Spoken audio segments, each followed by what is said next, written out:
करारविन्देन पदारविन्दं मुखारविन्दे विनिवेशयन्तं वटस्य पत्रस्य पुटे शयानं बालं मुकुन्दं मनसा स्मरामि बालं मुकुन्दं मनसा स्मरामि संहृत्य लोकान् वटपत्रमध्ये शयानमाद्यन्तविहीनरूपं सर्वेश्वरं सर्वहितावतारं बालं मुकुन्दं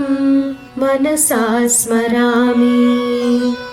इन्दीवरश्यामलकोमलाङ्गम् इन्द्रादिदेवार्चितपादपद्मं सन्तानकल्पद्रुममाश्रितानां बालं मुकुन्दं मनसा स्मरामि लम्बालकं लम्बितहारयष्टिं शृङ्गारलीलाङ्कितदन्तपङ्क्तिं बिम्बाधरं चारुविशालनेत्रं बालं मुकुन्दं मनसा स्मरामि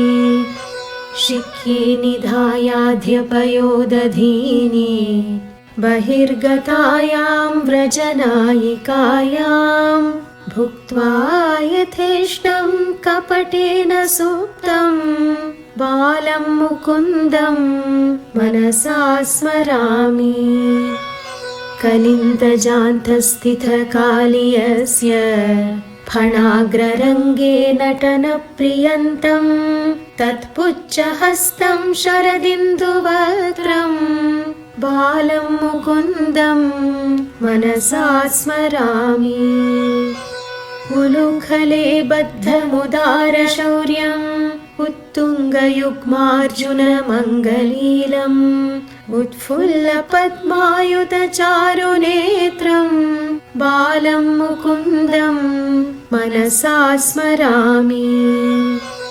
आलोक्य मातुर्मुखमादरेण स्तन्यं पिबन्तं सरसीरुहाक्षं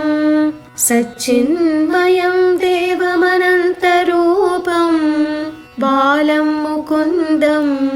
मनसा स्मरामि बालं मुकुन्दं मनसा स्मरामि।